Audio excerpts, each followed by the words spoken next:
Salut, et aujourd'hui on va réaliser une composition florale pour avoir un petit peu de fleurs, de couleurs surtout pendant la période automnale avec l'hiver et aussi au printemps puisqu'on va rajouter dedans des bulbes de printemps. Ne mettez pas des bulbes d'été, vous mettez des bulbes de printemps, c'est-à-dire des narcisses, des muscaries, des jacinthes, des tulipes, vous voyez ces petites sortes de bulbes qui sont proposés actuellement dans toutes grandes enseignes ou chez les petits producteurs. Donc voilà, cette composition, moi je vais la réaliser dans un petit panier, mais vous pouvez la réaliser comme vous voulez, c'est-à-dire dans des pots, en pleine terre si vous voulez. Vous la mettez dans des grands contenants, vous pouvez rajouter ce que vous voulez dedans. Moi j'ai choisi 4-5 plantes comme ça, mais à mon choix. Vous pouvez agrandir, rétrécir comme vous voulez. L'entretien de cette composition, c'est tout simple, il suffit d'enlever les fleurs fanées.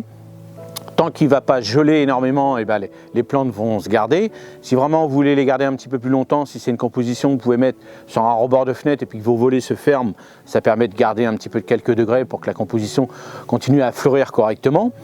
Et si c'est en pleine terre dans le jardin, vous pouvez mettre un petit voile d'hivernage, ça il n'y a pas de souci aussi. Et quand le froid va vraiment arriver, vous allez enlever vraiment les fleurs fanées, les fleurs abîmées. Alors vous couperez légèrement le cyclamen, moi j'ai mis un cyclamen, donc pour le cyclamen je vais enlever les fleurs fanées à fur et à mesure, mais le feuillage lui normalement devrait rester.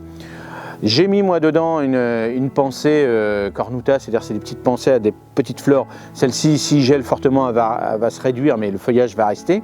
J'ai mis un graminé à l'intérieur, le graminé lui, il ne va pas geler, il n'y a pas de souci. À l'intérieur, donc j'ai rajouté des bulbes qui, elles, sortiront dès le printemps. Donc c'est vrai que dès le printemps, s'il vous reste que du feuillage dans cette composition-là, c'est pas grave parce que les fleurs des bulbes vont arriver elles par la suite et quand le soleil va arriver aussi, les pensées elles vont continuer à fleurir. J'ai mis une petite bruyère, elle, il faudra la retailler un petit peu, elle qui va durer vraiment tout l'hiver en floraison.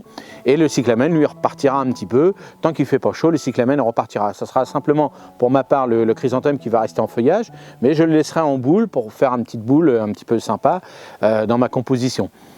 Donc pour l'entretien, enlevez les fleurs fanées, n'oubliez pas d'arroser si vraiment il fait chaud chez vous et c'est tout ce qu'il y a à faire.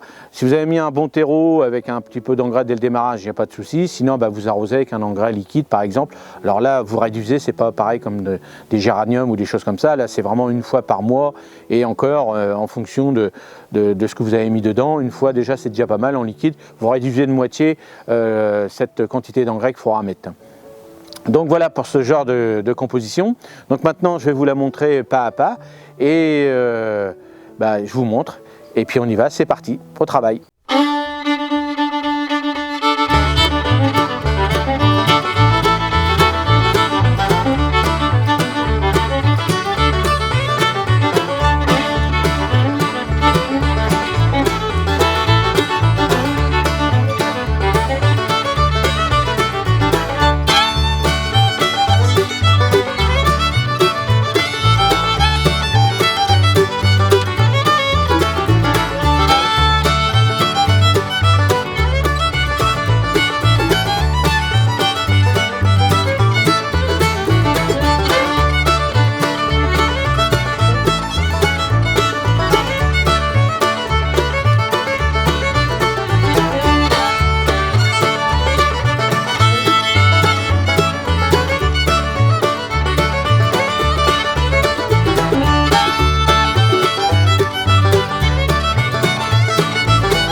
Alors voilà, cette composition est terminée maintenant.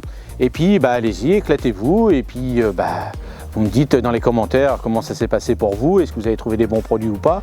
Est-ce que vous avez mis des produits extraordinaires dedans? N'hésitez pas à me laisser des commentaires.